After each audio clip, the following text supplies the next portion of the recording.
Sì, allora, buonasera a tutti, grazie di essere qui. Siamo relativamente in pochi e quindi potremo casomai discutere più attentamente questo lavoro di Kenneth Dyson e Ivo Maes, che voi conoscete. Il mio compito in questa fase è proprio di introdurre i partecipanti alla discussione, alla presentazione e poi alla fine penso di poter proporre alcuni commenti, alcune riflessioni anche in funzione di quello che sarà stato detto. Credo che il lavoro che presentiamo, gli architetti dell'euro, è un lavoro che oggi rappresenta un'analisi retrospettiva della gestazione di una istituzione, perché poi la moneta è un'istituzione, con tutti gli annessi e connessi, che di fatto, almeno in quest'ultimo periodo, è oggetto di discussioni, riflessioni e anche di pulsioni molto particolari.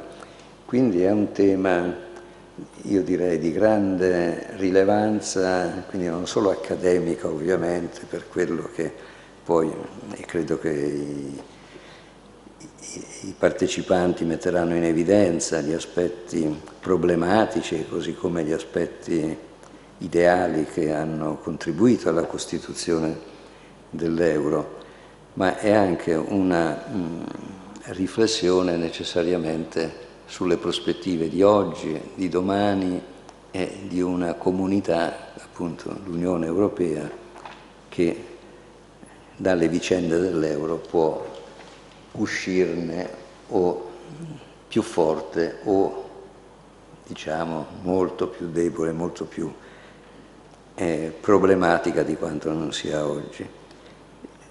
Si diceva prima appunto con il Presidente Iozzo, e questo mi ha anche reso più ottimista, che l'appuntamento delle elezioni europee sono un evento, un felice evento, perché sono un momento finalmente di confronto e di legittimazione, diciamo, di un potere sottoposto alla espressione degli europei, dell'Unione,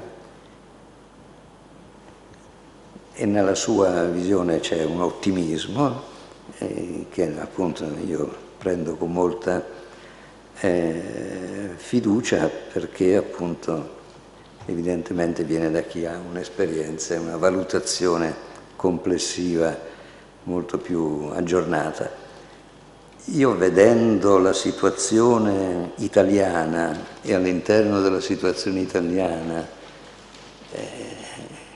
quelle che potremmo definire gli aspetti di emergenza di questa situazione, vedo anche in retrospettiva, proprio pensando agli architetti e anche al livello estremamente raffinato, sia accademico, sia politico, sia civile, che ha ispirato appunto i partecipanti e poi i politici collegati, insomma, che erano i committenti, diciamo, di questo impegno civile oltre che professionale. E devo dire che, magari questo in conclusione, a valle di quello che sentirò, almeno per quello che riguarda il nostro Paese, c'è stata un cumulo di condizioni, di caratteristiche e anche di illusioni che ha portato oggi l'Italia a essere forse il paese più scettico e più a rischio da questo punto di vista.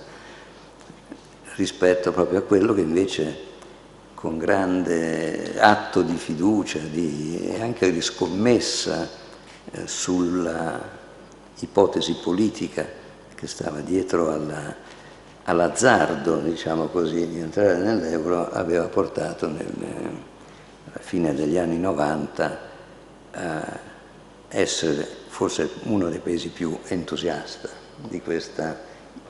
di iniziare questa avventura. Ma appunto questo magari sarà per me molto interessante sentire un po' tutti. In qualche modo, in questo senso, il mio invito è alla riflessione, se vogliamo, accademica, politica e così via, rapportata forse alla situazione di questo momento e alla prospettiva non tanto lontana delle vicende che avranno sicuramente effetto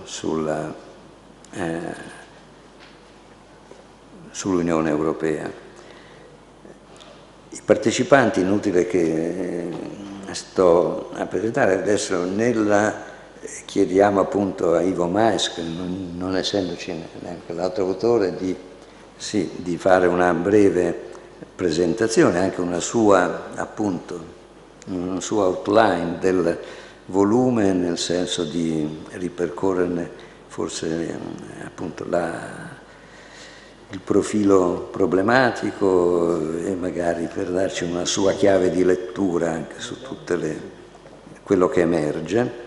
E poi io direi proprio nell'ordine alfabetico che qui è riportato nel programma, Lilia Costabile della Federico II, il presidente Iozzo della Fondazione Centro Studi sul Federalismo, vicepresidente Robert Triffin, ma vorrei ricordare i suoi trascorsi molto importanti nel mondo bancario, il professor Rainer Masera, anche qui è inutile che sto a ricordare le sue esperienze già di ministro e degli affari, solo del bilancio ma degli affari europei, quindi particolarmente indicato. Poi Marcello Minenna, che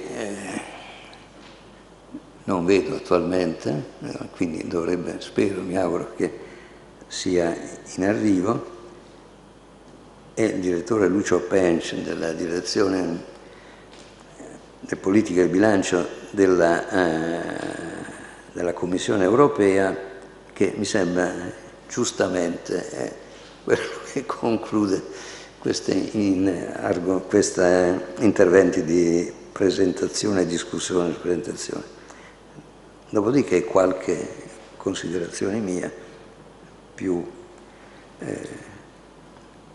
alla luce di quello che avrò sentito, magari provo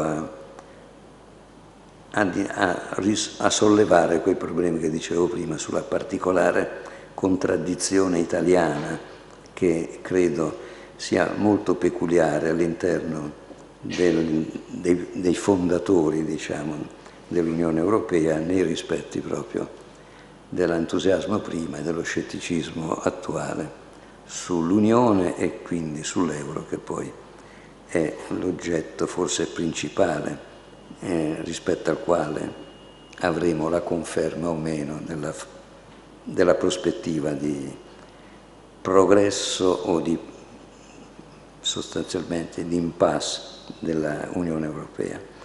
Io quindi chiederei a Ivo, ringraziandolo anzitutto della sua disponibilità, di farci questa breve introduzione. Credo che chi ha le slide deve accomodarsi alla pedana. Tutto io non ho mai presentato. E poi... So anche fare questo. Grazie molto.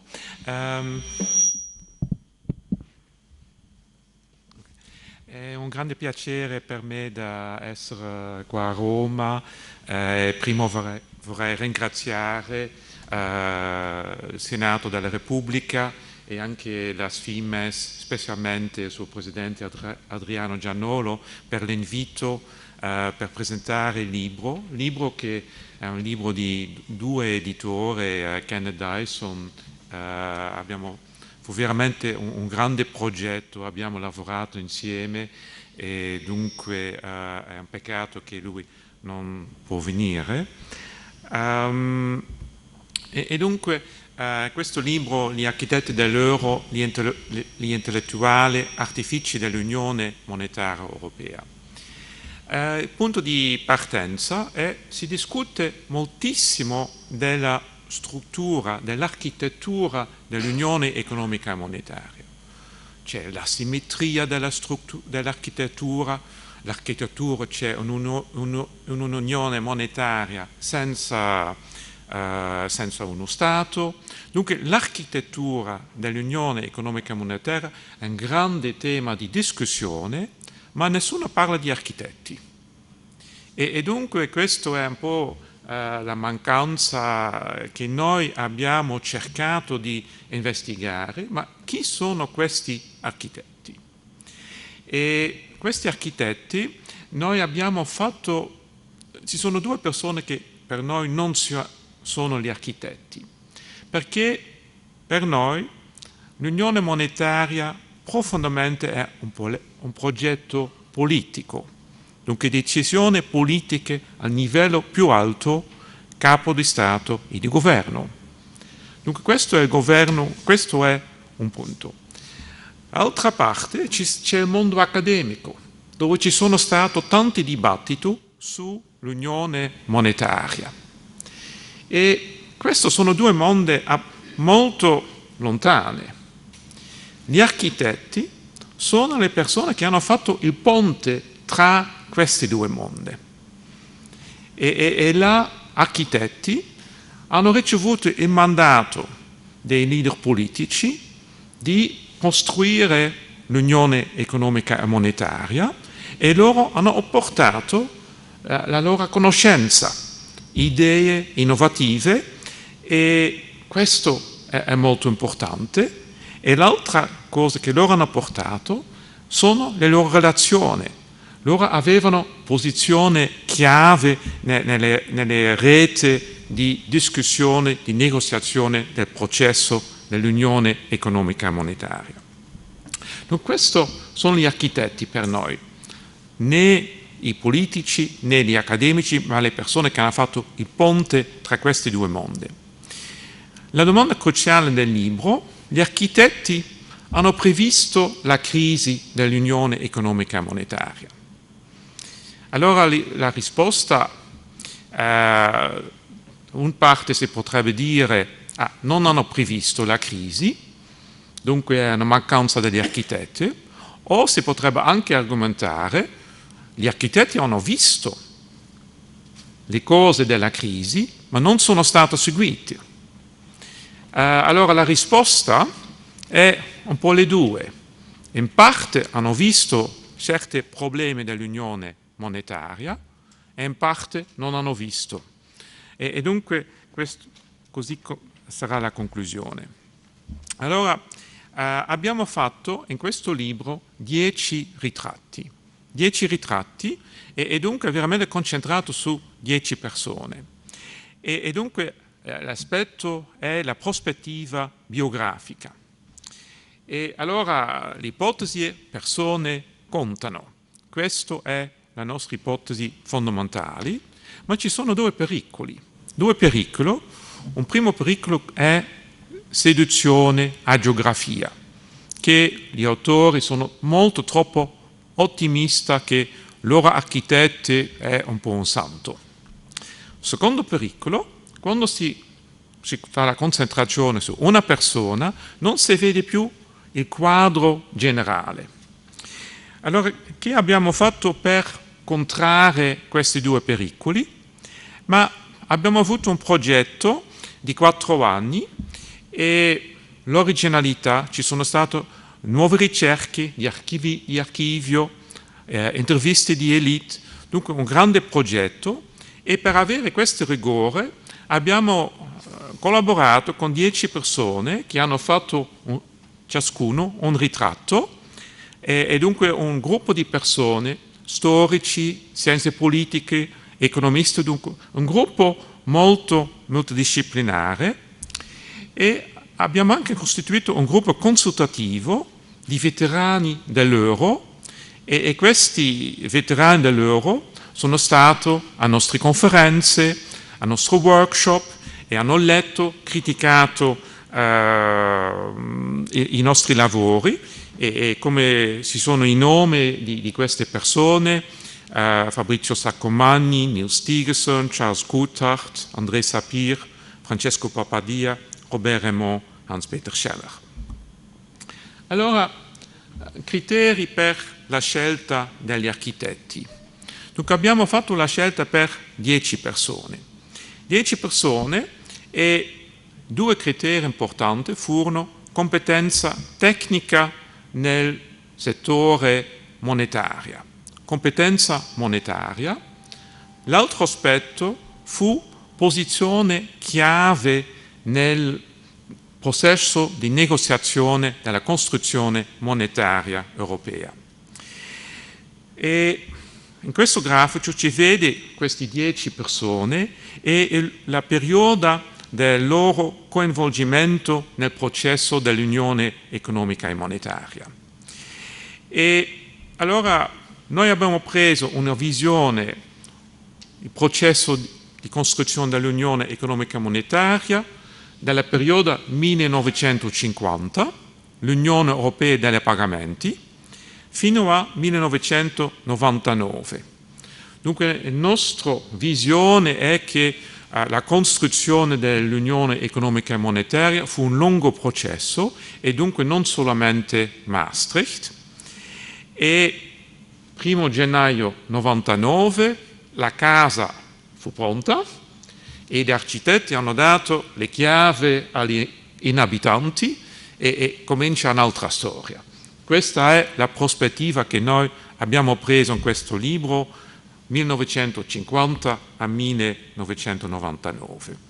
Abbiamo 10 architetti: Robert Triffin, economista belga, molto vicini di Monet, uno degli architetti dell'Unione Europea dei Pagamenti; Robert Marjolin, francese, il primo commissario per gli affari economici e monetari alla Commissione Europea; Raymond Barre, anche francese, anche commissario alla Commissione Europea, e dopo anche primo ministro in Francia sotto Giscard; Pierre Werner, primo ministro delle Finanze in Lussemburgo, sempre molto attente al processo di integrazione monetaria, e fu presidente del comitato Werner, che ha fatto il primo progetto ufficiale nel 1970 di un documento con un progetto ufficiale per l'Unione economica e monetaria, e questo documento fu anche un punto di riferimento, per esempio nella relazione Delors c'è anche un capitolo sulla relazione Werner. Roy Jenkins, inglese, lui fu presidente della Commissione quando fu rilanciato il processo di integrazione monetaria con la costruzione del sistema monetario europeo. Hans Tietmeyer, se si parla della Germania c'è una persona che ha veramente dominato. Tietmeyer fu membro della relazione Werner 1970, e dopo lui fu in tutte le negoziazioni, lo sistema monetario europeo, la Single European Act, il Trattato di Maastricht, lui fu sempre là. Karl Otto Pöhl, tedesco, anche presidente della Bundesbank, lui fu presidente del comitato del governatore quando fu preparato gli statuti della Banca Centrale Europea.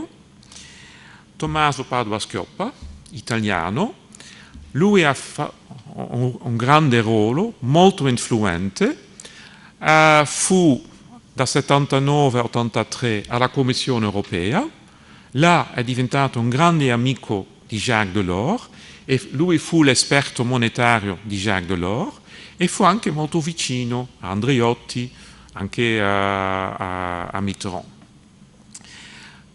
Jacques Delors stesso, francese, non c'è solamente la relazione Delors che fu il punto di partenza per il Trattato di Maastricht, ma Jacques Delors fu anche ministro delle Finanze nel primo governo Mitterrand e fu molto coinvolto nel cambio della politica economica di Mitterrand, che ha cominciato con una politica molto socialista. Ci fu il piano comune con il Partito Comunista e Delors, che è una delle persone che hanno convinto Mitterrand di aggiustare la politica economica, e finalmente Alexandre Lamfalussy, belga, primo presidente dell'Istituto Monetario Europeo, precursore della Banca Centrale Europea, ma che fu anche coinvolto, per esempio, fu membro del Comitato Delors. Allora, che hanno queste persone in comune? Ma in comune hanno una visione condivisa, spesso implicita. C'è l'ombra della storia, c'è la generazione che ha conosciuto gli anni 30, la guerra, la ricostruzione e che voleva un'Europa nuova, migliore. Diversi di queste persone furono un po' missionari europei. Secondo elemento, la ricerca della stabilità monetaria, specialmente dopo Bretton Woods, quando ci fu la periodo di inflazione, grande variazione di tasse di cambio. Terzo elemento, europeizzazione. Sono persone che tutti hanno lavorato nelle istituzioni europee e dunque si sta negoziando, discutendo con colleghi di altri paesi. E allora un quarto elemento molto importante, ma loro conoscono i limiti della competenza tecnica. Sanno che il loro mandato è un mandato dato dai politici e che si devono tenere a questo mandato e dunque devono anche sapere che c'è la sovranità nazionale e devono sapere dove sono i limiti che i politici hanno dato per rispettare questa sovranità nazionale. Hanno questa visione condivisa, ma naturalmente ci furono anche divisioni, non furono d'accordo su tutto e se si guarda un'unione economica sovranazionale, ma ci furono persone che furono molto in favore di un'unione economica monetaria sovranazionale, i federalisti europei, Werner, Lamfalussy, Triffin, Jenkins, Padoa-Schioppa, Delors. Ci furono anche persone moderatamente favorevoli, Tietmeyer, Pöhl, Marjolin, persone molto più reluttante, Barr, che fu abbastanza gaullista.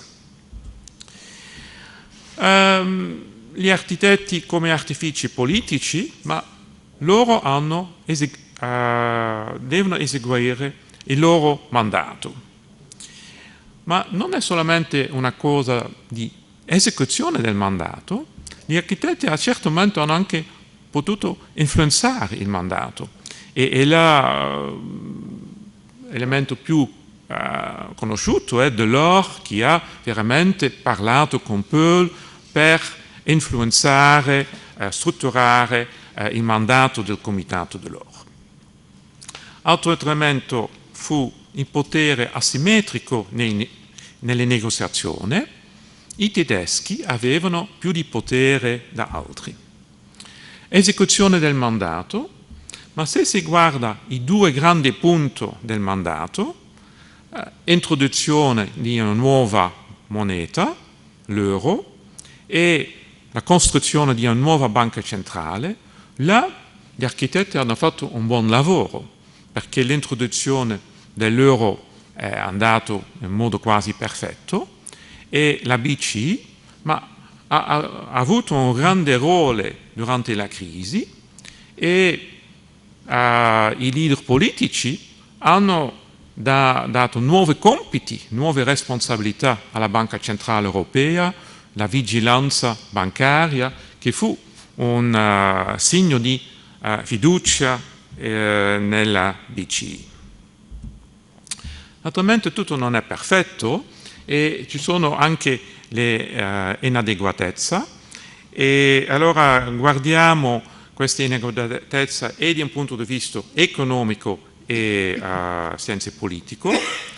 Gli architetti nel dibattito economico, ma il quadro principale di riferimento è la teoria delle aree valutarie ottimali. E la teoria delle aree valutarie ottimali, l'elemento fondamentale sono shock asimmetrici. Shock asimmetrici, e l'ipotesi degli architetti fu: ma l'unione economica monetaria sarà ristretta, e dunque, come sarà ristretta, la probabilità di shock asimmetrici è limitata.